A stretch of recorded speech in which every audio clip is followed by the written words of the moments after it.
change is going to happen even more rapidly as we dive deeper into machine learning and AI. And I would say that if we want to continue to be effective in this space, we need to continue to be really curious, but also build our capability in that space really well so that we're able to enable it effectively, because people will lean on us to be the translator between the technology and the business needs. Things like mental mapping and how they become really important. Empathetic role play and engagement through various technologies. Functional storytelling. Our partner was having trouble leveraging the dollars of the individuals that had deep pockets, because it was hard for those individuals to empathize with the struggles that might be present due to climate change long term. And we built out a VR experience that allows individuals to step into a first-person role and experience things like food insecurity, housing insecurity. And what that allows those individuals to do is create a mental model, align their goals to the goals of the first-person position that we've got them in. So much evolution. When I started doing change, whatever it was called, it wasn't even change. It was go make people happy about things that they wouldn't otherwise be happy about. I see a shift away from what's the next big 8-stepped thing towards my job as a change agent is to help other people make sense of their current reality so they can make the right trade-off of something that might help them move things forward. Things like mental mapping and how they become really important. Empathetic role play and engagement through various technologies. Functional storytelling. Our partner was having trouble leveraging the dollars of the individuals that had deep pockets, because it was hard for those individuals to empathize with the struggles that might be present due to climate change long term. And we built out a VR experience that allows individuals to step into a first-person role and experience things like food insecurity, housing insecurity. And what that allows those individuals to do is create a mental model, align their goals to the goals of the first-person position that we've got them in.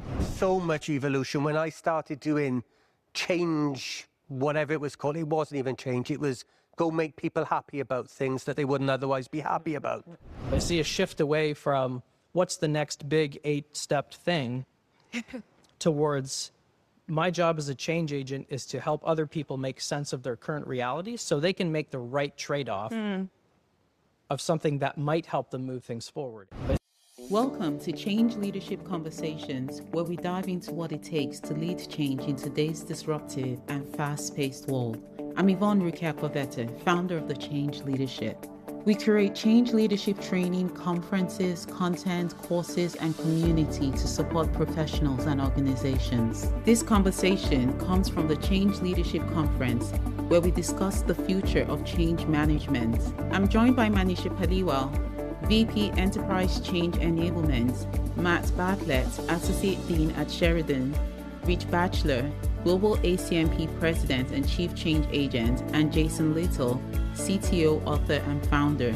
In this discussion, we explore how the future of change management is evolving from AI, agility, and adaptive organizations to leadership coaching and curiosity, and what it means to move from execution-focused change to more people-centered, enablement-driven change. We also explore what this means for the role of change management professionals, the skills required, and how to stay relevant in a world of constant disruption. I invite you to hit the follow button and stay connected to our change leadership community.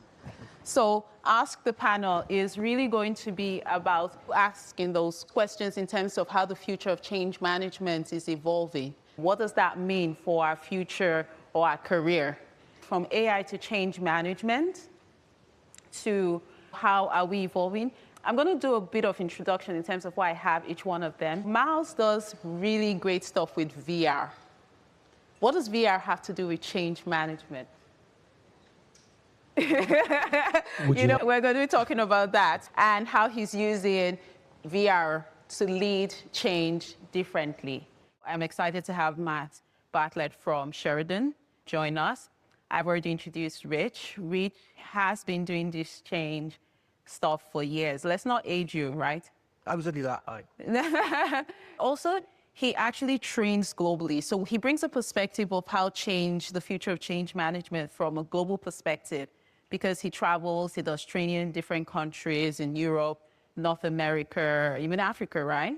At Australia. Yeah, Australia. Just had the opportunity to see how change is evolving in various organizations. So I really need to bring that perspective. Manisha, we worked together, right? A while back.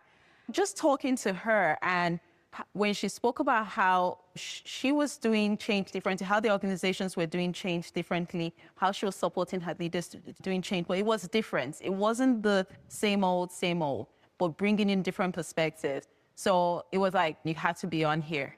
And Jason on AI and change management, so I didn't need to bring him back. He just told me about his book, which was the 6 Big Ideas of Adaptive Organizations. And most of you may be familiar with the lean change, and then he did the book on AI and then just the adaptive organizations. And when he was telling me about how organizations need to think differently, and one of the things is I know a lot of audience folks here come from a lot of like big organizations, established organizations. I just felt this would really add value to the audience for him to be able to share with them in terms of what are those big ideas, in terms of what organizations need to do to be adaptive when it comes to leading change. So just please help me welcome the panel. Just give them a round. So the way I want to kick this off is, first of all, I want them to share their 2 to 3 key insights in terms of what they think of the future of change management and what that means to them. And once we go through their key insights, please get ready with your questions. Any aspect you want to ask about change management, we have some questions virtually, but let's start to think about those questions we want to ask them, to whether it's change management and AI, change management and our jobs, change management and sustainability, DEI. I've had a few people walk up to me with some questions, so I'll be looking out for your questions, and we'll talk about it. I'll start with Manisha. Manisha, tell us a little bit about yourself. Sure. I lead the enterprise change enablement team at Definity. Shout out to the beautiful team that's sitting here with us. Our group has only been in existence for about 3 years. We were really mindful with even how we named it. So it's called Change Enablement because we noticed a shift away from some of what you were talking about earlier around what we traditionally think of as change management to what we found we were actually doing, which was working significantly with leaders, some of our vendor partners, to really enable change. And it was this full spectrum of activities around what enablement means. What would be your insight in terms of how the future of change is changing? I can think about a couple of things. One thing you've heard a lot about today is AI. And as we've always been supporting changes around technology, but that change is going to happen even more rapidly as we dive deeper into machine learning and AI. And I would say that if we want to continue to be effective in this space, we need to continue to be really curious, but also build our capability in that space really well so that we're able to enable it effectively, because people will lean on us to be the translator between the technology and the business needs. And so that will be a capability we'll have to build. I think the second is we recently had a leadership summit, and the biggest ask of our leaders around this space was, how do you help us manage change individually as leaders so that we can then go ahead and support our teams? So I think understanding how to support leaders in accessing the grit that they need, and I'm just speaking on behalf of what I heard from them, building that coaching acumen. We already do it so well, you talked about it as well, but deepening the skills around that and supporting leaders in that space, I think will continue to be really important. Yeah, I like what you say about coaching. This is something, we've done it informally, but this is something that is becoming part and parcel of our roles. Correct? So I will coach, like you coach the sponsor, you're coaching the leaders and coaching them through the process, because they will be your biggest allies. If you can support them in doing it right, in quotes, you get more buy-in and you get more bang for your buck. You mentioned the use of AI and the evolving role of change practitioners, professionals, change enablement, and to also think about coaching as a role they play in organizations to support their leaders and not just the team. Thank you for that insight. Myles, I want to come to you. Introduce yourself and then tell us what are those 2 to 3 insights that you're seeing when it comes to leading change in your space. I'm probably the last person you want to come to for insights on leadership change. The most I've ever done in terms of future of change management is be in this room today. It's been a really exhilarating day for me. Just a brief background, and I'm going to disrupt your question. So I am an educator and a creative, a designer and an artist, and a tech evangelist. I work at Sheridan College. I'm the director of the Screen Industries Research and Training Center here in Toronto, and I'm also the associate dean for design, illustration, and photography at Sheridan College. I have way too many interests to fully list, but the things that I thought would be interesting for you maybe to inquire with me about would be things like cognitive affordance, so things like mental mapping and how they become really important, empathetic role play and engagement through various technologies, functional storytelling. And so those things come together. You mentioned VR, so thank you for that. So one of the projects that we currently finished at the research center is a major project, climate action. And our partner was having trouble leveraging the dollars of the individuals that had deep pockets, because it was hard for those individuals to empathize with the struggles that might be present due to climate change long term. And we built out a VR experience that allows individuals to step into a first-person role and experience things like food insecurity, housing insecurity. We're able to draw a timeline forward 10, 20, 30, 40 years and anticipate what the climate change will look like. And what that allows those individuals to do is create a mental model, align their goals to the goals of the first-person position that we've got them in, and then we can drive action at the end of that project through that lens of empathy. And these are things that I'm really interested in doing and interested in pursuing. And obviously there's alignment to what's happening here. As I'm talking, I'm seeing lots of nodding around the room. The role of empathy, as change leaders, we can't undermine it. It blew my mind in terms of how you could use VR as a technology to help people find empathy in terms of leading that change. Because the thing about empathy is that we tend to use compassionate empathy, and not often the times when we're leading change, which is more cognitive empathy. It's like having that understanding of what people may be going through in order to be able to support them in leading that change. And with VR, just stepping into it in an area like climate action is like not in my backyard, right? Because we don't see it happening with us. We don't feel that's a tangible change. To be able to get people to step into VR, to start to experience the impact of it, shifts the needle in terms of saying, I understand what people are going through. That way I can design my change or my change strategy or my change plan to be able to support people in terms of what they're going through. So that just blew my mind in terms of how we're using empathy, mind mapping.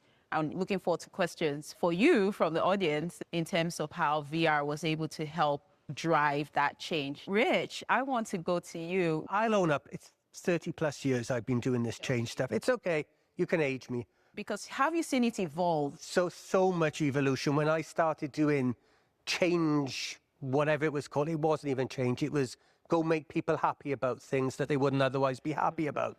That was literally my first remit for a change thing. Oh yeah, we're closing these couple of offices. They're probably not going to be too happy about it, but can you go and make them happy about it because people seem to like you? And that was my first remit for a change engagement. You mentioned the fact that with leading the association, that I'm really proud and I've been a huge advocate for it since the very beginning. We are actually doing joint task force with the International Coaching Federation, because we recognize the power of bringing together complementary disciplines. We're also doing some stuff with business coaching as well at the moment. We're also looking at some stuff in customer experience. We recognize that change management is not so proud that it stands on its own. It's actually only stronger by the multiple areas it comes to. And I think for me, that's where I look at it through a global lens as well. Because yes, I'm fortunate to have insights into many different aspects of change delivery. I particularly love Manisha's change enablement. It's a tag I use in all my stuff because I think it does really mean that we're enabling change to take place, because we get too caught up sometimes in the transactional elements of change that we forget the holistic piece. And that's what I see across the world is really where the drive is coming in terms of cultural, societal, community-driven change needs that require us to move away from transactional change activity into a much more fuller, holistic space. And as such, what we're seeing is the change practitioners having to add so many more people-centric tools to their change toolbox, for want of a better phrase, because it's no good for us to have a single playbook to play with anymore. We have to be able to pull out multiple different things for different experiences and flex whatever we have to suit the situation. Be a little bit more agile about the way that we approach these things. I really like that from the perspective, it's a toolbox. And that's what I often share with my students. It's a toolbox of different methodologies, approaches, disciplines in terms of how we approach a situation. It's no longer a one-size-fits-all approach in order to gain that greater buy-in when we're leading changes. We want to take that one methodology and that one strategy and just slap it on and it works, but it's changing. There's multiple disciplines that we have to consider. Jason, I'm just going to drive straight to you to hear about those insights. You just had literally these 2 books out. What are the 6 big ideas of adaptive organizations? Like you said, from frameworks to sense making. There's 3 main things that falls into. So I fell into change from the agile space, so helping companies. Back then it was called agile adoption in the early 2000s, and quickly realized that it was all about change. And a lot of concepts in the agile community are starting to translate into the change world, one of them being general specialists. So the idea of today's change teams that have a project manager, comms person, change manager, training person, this person, that person, I see a trend more to the general specialist thing that Agile's had for 20 years, where they're starting to call it bridge-shaped people, whereas you may have multiple skills that you're pretty good in, but you go very deep in more than one. So multi-skilled, full-stack developer, you've heard, same concept but applied to change being one. I'll go to the technology one before coming back to this one. So to piggyback on what Myles said, the startup where I'm the CTO for, we're also using VR. We're obviously using AI, and that's going to be a huge change for change people. But what we're doing with VR is we've got a platform that supports neurodiverse people to do job sampling in advanced manufacturing. So we help employment specialists help their autistic clients find and keep jobs. And AI is a part of that. And VR is another one where they can start to sample what jobs are like before actually going into the environment. And part of that is training employers as well on how to do that. So the general specialist being one, the technology being the other. And with the 6 big ideas, it's a shift away from following the frameworks. And those 6 ideas are really about sense making. And a quick example of one of them is the 5 universals, which was born out of, I spent most of 2012 up until COVID traveling around the world, working with different companies, trained, 25,000 people. And I wanted to find out what was separating companies that seemed to be doing better with change from ones that were struggling with it. And those 5 patterns emerged. Tim talked about one this morning, co-creation. So we value co-creation over urgency, because urgency is a matter of perspective. My urgency as a leader is going to be different from other folks. We don't want to focus on communication, which normally manifests itself in broadcasting. We want to focus on creating meaningful dialogue. We want to focus on experimentation, not just following the plan. We don't want to blame resistors anymore. We want to use the response people are having towards change as data to tell us what we should be doing next. And the 6 big ideas, they're things that help you think through complex problems, because frameworks don't understand context, so you can't follow their steps because your context is different. So I see a shift away from what's the next big 8-step thing towards my job as a change agent is to help other people make sense of their current reality so they can make the right trade-off of something that might help them move things forward. And we're very intentional with, well, this might help you, because we're in a, I don't know if you guys feel the same, but we're in this profession that craves certainty. Yes. Right? Like, give me the steps. Give me the 10 PowerPoints that are going to blah, and we can't have it. So we're very intentional about, here's the trade-off. So if you do it this way, maybe you'll get these results. If you don't, maybe it'll be that way. So it's to give people a different lens to look through.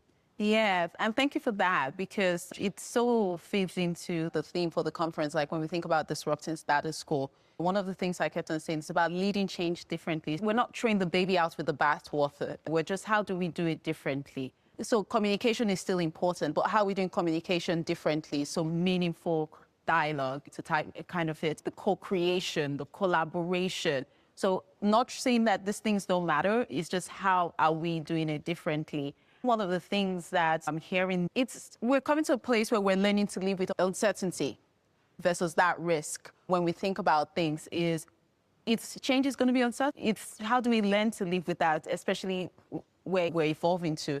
So we have a question. How do you think the role of a change manager will change with these new emerging technologies such as AI, machine learning, data analytics? Do we need to acquire new skills? Yeah, we need to acquire new skills. I think just, what I was saying earlier, if I just look at the success of even our own team at Definity, each one of the change leads that you see sitting here at this Definity table, they've been so successful because they've partnered really closely with our technology teams to understand what they're doing. This is going to be a huge wave that comes at us, and there's going to be so much knowledge we're going to have to acquire if we want to be able to be effective. Yeah, and I really like when you say that. When I hear acquiring new skills, I also hear that what they did to work effectively was to be able to work from an empathetic perspective, from a place of empathy.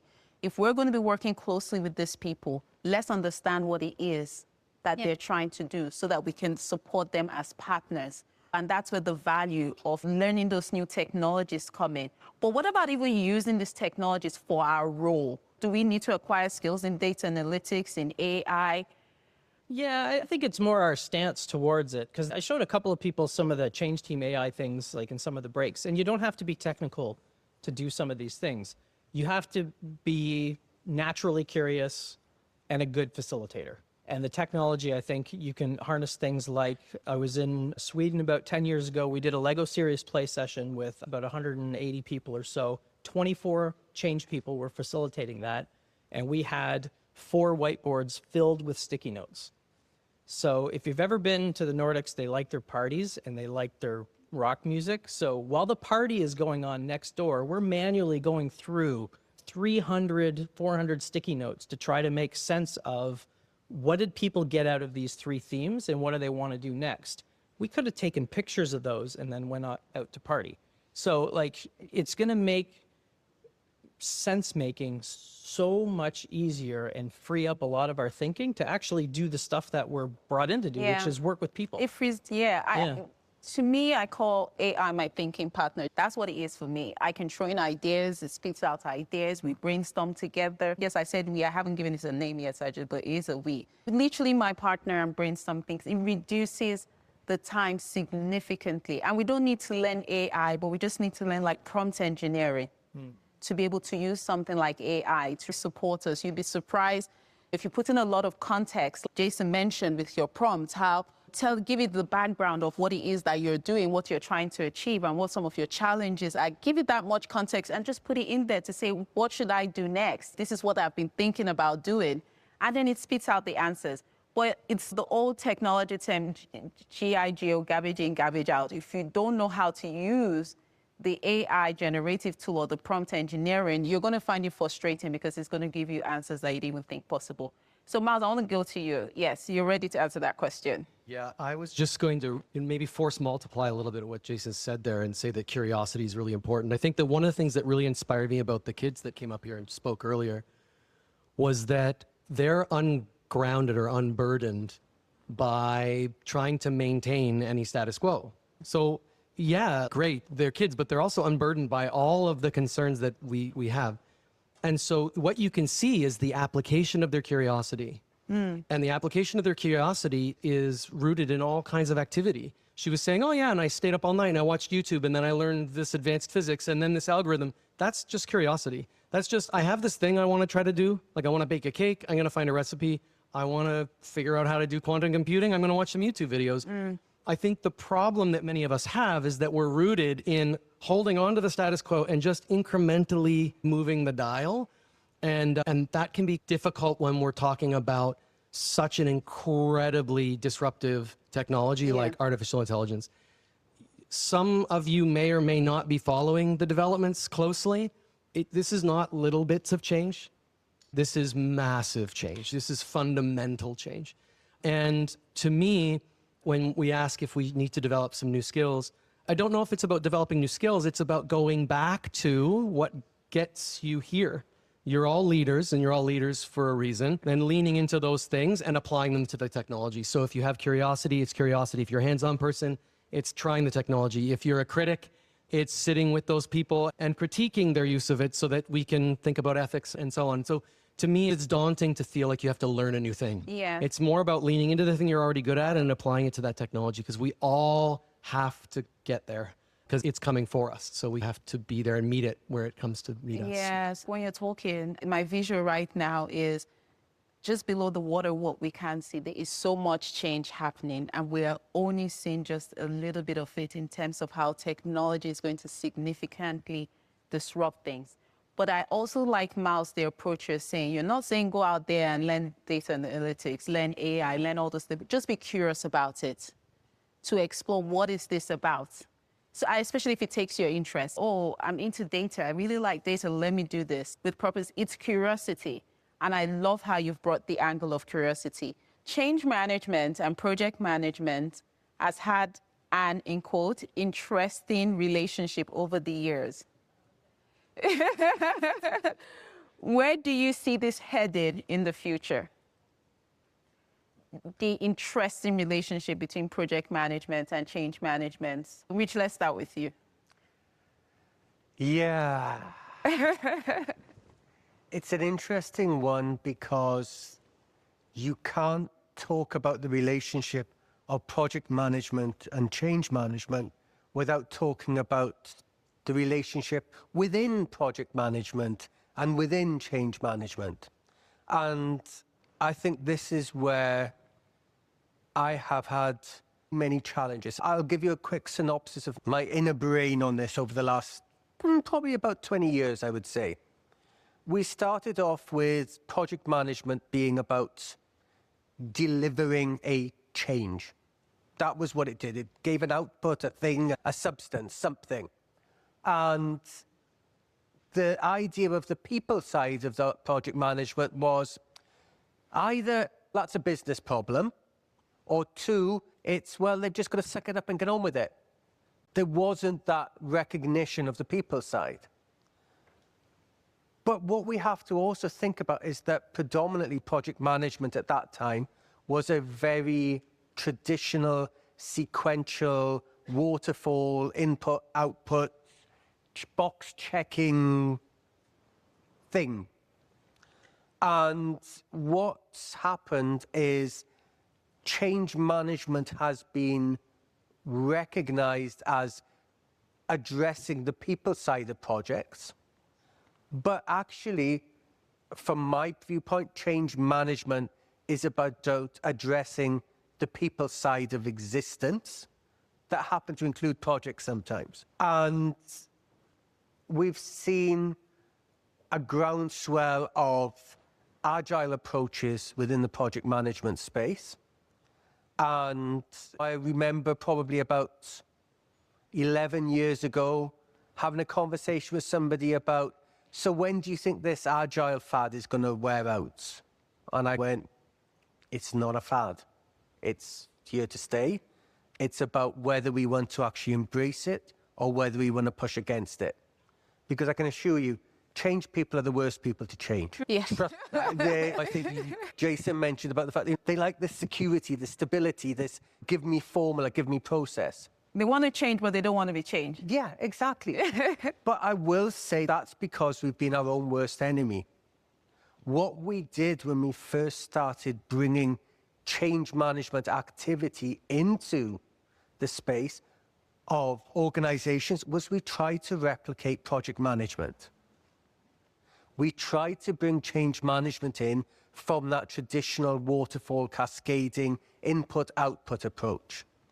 And over the last probably 5-8 years or so, we've slapped that about a bit and said, that don't work anymore.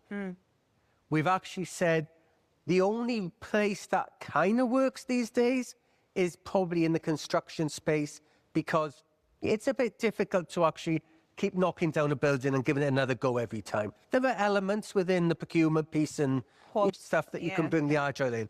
But we see now since about 2017, agile is by far the greater space. So my my flip on why I'm going down this pathway is because the relationship for me between project management and change management is actually about the relationship between agile mindset and change experiences rather than change management and project. And I'm the president of ACMP, whose name is the Association of Change Management Professionals. And even I'm pushing against it being old school as a name. It might have been great 15 years ago, but not really so much now because it's a whole oxymoron in itself.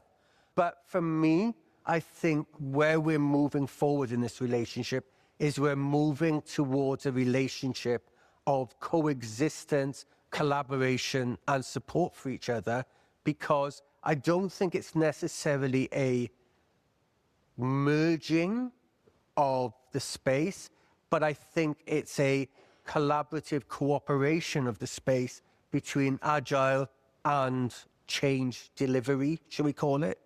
That means that we look at it from a people, customer, client-centric process, and we maybe need to push around the fact that we are talking in environments rather than talking in linear box-checking approaches. Yeah. When you say that, I'm reminded of Rehanna's sessions this morning on organizational physics and what some organizations are already doing. It's not sometimes about adding another change manager or resource to the project, but it's about even getting the project managers to learn change management. And even when you see roles out there, it's about change managers sometimes being asked, do you have project management skills? So there is a marrying these days when organizations think about it, depending on the size of the project, they're almost like, oh, you're project manager, do you have change management skills? Because we need you to also manage this change, because project management was invented to manage change. Yeah. But they went in a whole different direction, which was all about budget, scope, and timeline. And they took away the focus from people, forgetting that people are change, people are impacted by the change. Manisha, what are you seeing? What's your perspective on this? I used to joke that we should be able to talk ourselves out of a job, because if you had a really good business analyst, they should be able to take over the stakeholder impact assessment, because that's like your requirements portion. And then if you have an L&D person that's really passionate, they could probably take care of the rest between themselves and the communications person. But I'll come back to that word enablement. That relationship is hard because largely it used to be like you had one transformation and you were managing through it and our business partners were managing through it. Now that pace is constant. And so they're just trying to get through that. And so I think the role that change can play there is what I talked to earlier. There's that if you can be in that servant mindset where all you're coming to the table with is a growth mindset of how you can enable everybody because you're in service of the people, including the project manager, then you're going to get in where you can fit in, because there's going to be lots to do. And that will be your job. And I honestly think like the bulk of our job will be on that people side of things and supporting leaders, because the change leadership ownership on them is greater than it ever has been before. When I started doing change management, we would often be the ones that were in front of the end stakeholder. We could be leading the communications. We might have been doing the workshops, but the world's changed and we're asking our leaders to do that work. So that leads us to be in that support position. How do we help them clear the noise? How do we make sure they're focused on the right things? If we take that agile approach, again, what do you need to do right now to move things forward with that people lens in mind? So the project managers are inundated too. So I think our focus needs to be on what's needed right now to enable the people that are being impacted by this project. I like that, because that moves us away from putting ourselves in this box with squares around it and saying, this is my role. I come in, I do the change management plan, the change strategy, I do the communication plan, I do the training, I do my implementation, to take it to a place of what do I need to do to make this change successful? And that might be sometimes you're coaching people, you're supporting people. It could mean anything, because sometimes we go in, and I've had this where I'm coaching and mentoring people and say, oh, that's not my role. But is that role going to help make the change successful? Is it going to enable that change? Then that's your role. And that's no different than like being successful in any leadership role. Like a successful leader in finance, accounting, change is not the type that says that's not my role. It's usually the ones that are rolling up their sleeves and getting in the trenches with whoever they need to work with to get the job done. Yeah, and that also adds to one of the questions that we're getting. What are the emerging trends in the change management space. And we've heard it, people trying to move away from that change management side to people moving away to how do I enable change? What do I need to do to make this change successful? Being that coaching role, being that supportive role. And I know people in here that they've moved from being change manager to change advisor. Because across the organizations, they're training people to do change management and to do change leadership. And it's in that big organization or big project that you come in to manage the change, because Rich said there will be always those projects that need this tactical change management structured approach. But many times you might have to be that change advisor that supports the leaders, the project manager, the people, the managers, the directors, the business owner, in terms of how the front-facing people can lead and drive that change. Let's turn to the room. Thank you so much. What a great panel. Want to go from the current state, I don't know anything about AI, to a future state change practitioner who knows everything about AI and feels comfortable. Skill development is just one element. What else we can do? What else do we need to do to go from current state to future states? Small experiments by using the George Costanza method. Okay, break that down for us. If you've seen the Seinfeld episode where he does the opposite, anybody seen that one? So life's not going so great, so I'm going to ignore my natural instinct and do the opposite. When you're faced with a situation of leader comes to you and says, I want the 6-month roadmap for whatever, use the George Costanza method. What would be the opposite? Because what are they really asking for? Are they asking for another 6-month plan because the last one didn't work? No, not necessarily. So think of the things that you do won't change as a change practitioner. How you do them will change. So try to find small ways to, you know what? Instead of doing a town hall, and we did this once, we're going to use a tool called Slido, and we're going to project the questions up on the wall anonymously. They're not curated by the comms person. That's a small experiment we can do that may or may not be safe, depending on your environment. But it's thinking of all the interactions that you're doing in the system. And if you wanted to change those interactions to doing them with a different set of tools or a mindset or whatever, try those small things based on what your tolerance is for how much you want to push yourself out of your comfort zone. And that's really linked into what Myles was saying, curiosity. So it's not just about learning new skills, it's also being curious, trying new things, experimenting to do things differently, and even bringing it to what Manisha says is, what do we need to do to make this change possible? It might not be about skills development. It might be stepping into another role to do something differently. Ben?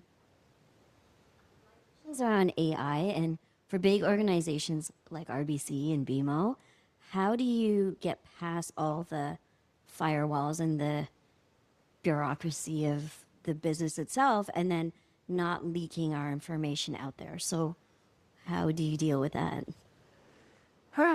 I'm at a college, right? And so we're dealing with the same questions, right? And probably different pressures and different security risks, but similar challenges. I think that from an institutional perspective, I can't speak to that. The institution has their own goals and they align with what you just said.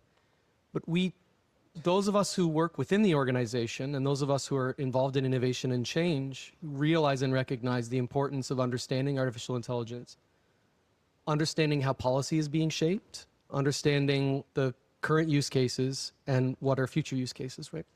My suggestion is try to convince leaders, and we've done this internally at Sheridan, try to convince leaders to allow you to use the tools in safe spaces to play and to imagine what, let's say, if you're a Royal Bank, what does banking look like if it's 100% AI? Let's say myself as an entrepreneur, I decide I want to put Canadian banks out of business by making an AI bank. Start there, because maybe there is a shark in the water that's doing that using the artificial intelligence. And in doing so, you'll see the limitations. So it becomes less scary because you're like, oh, it can't do what I think it can do. That's like hyperbole. That's people trying to drive investment. But then you'll also be able to see what it can do for you. And when you can demonstrate that to your leaders, they can then champion that change. That's my opinion when it comes to any technological change. But I think, particularly with the banks and with the insurance companies, any large organizations in Canada, we need to be involved in policymaking. We cannot let the US lead. We need to be involved and we need to be at the table. And because it's going to be a huge impact and regulation is going to be really important, as the question alludes to. So that's, I'll stop myself there, but that's where I would start.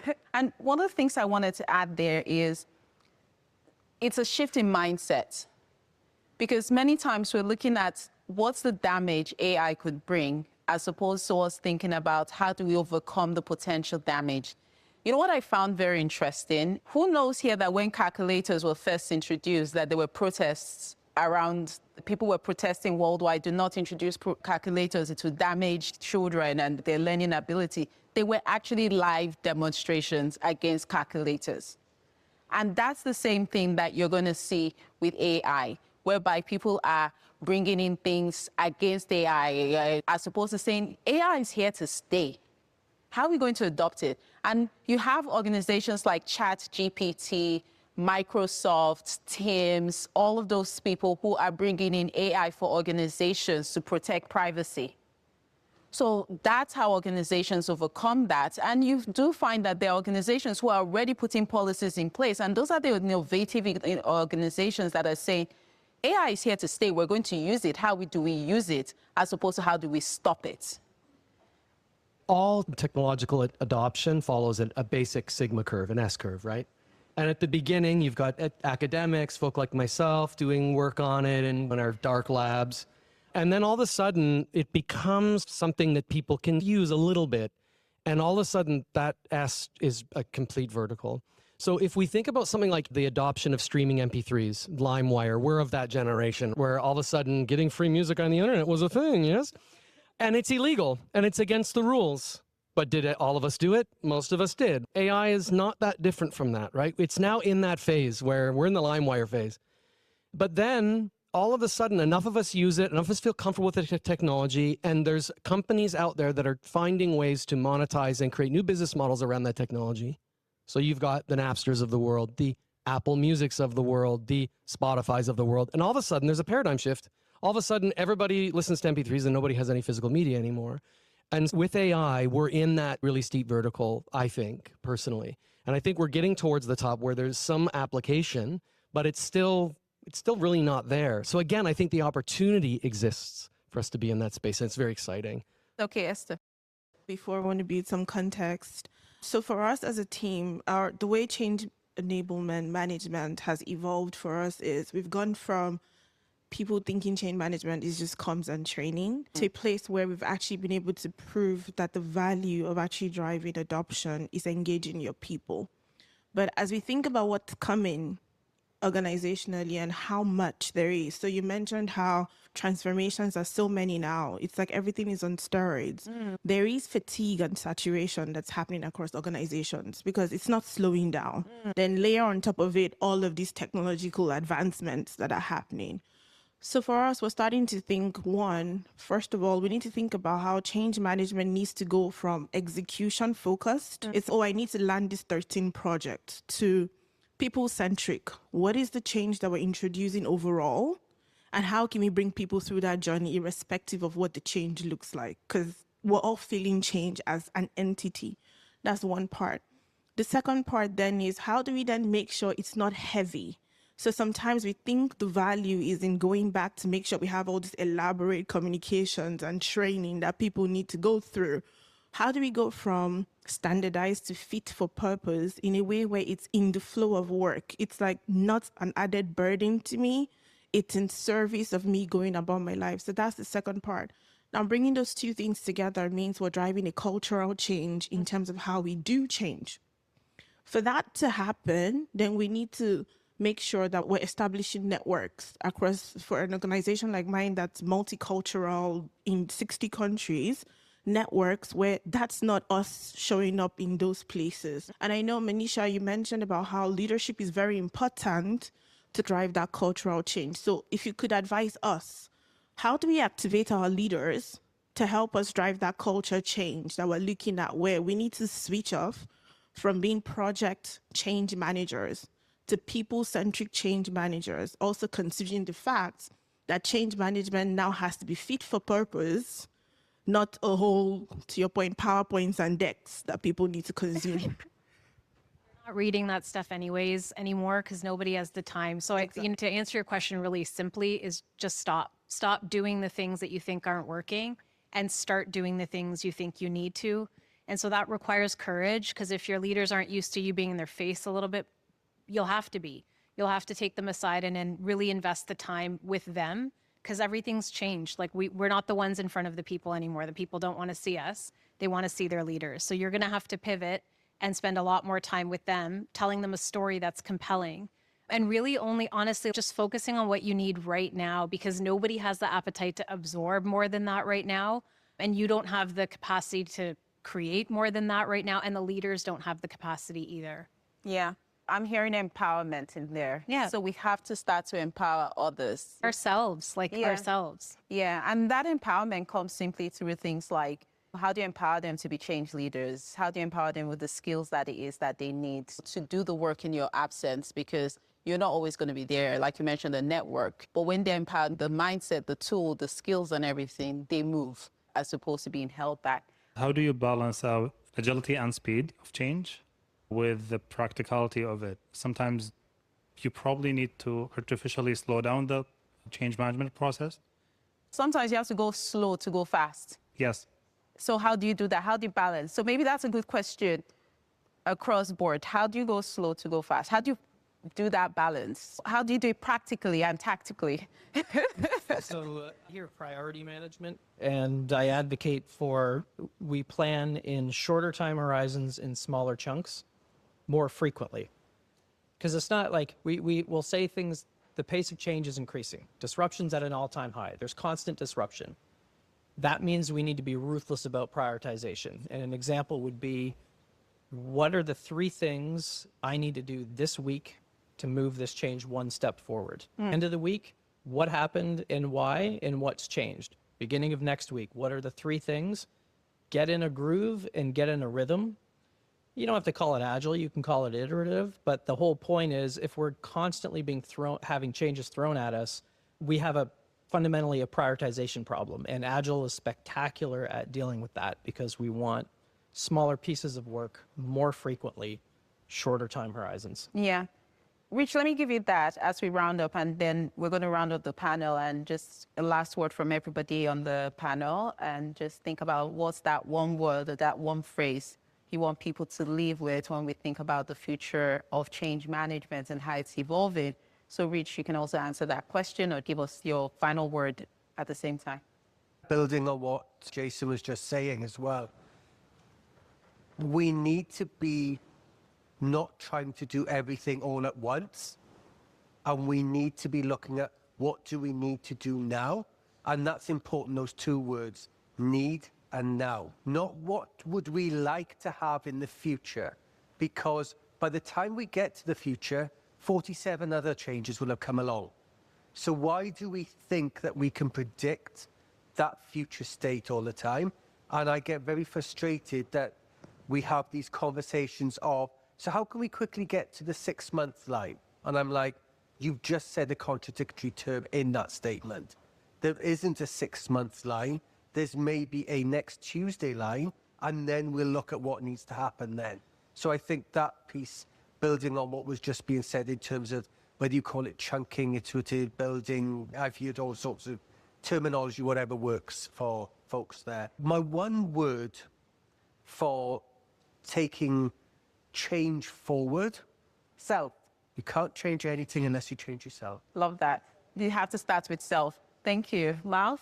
Future of change management, future of change.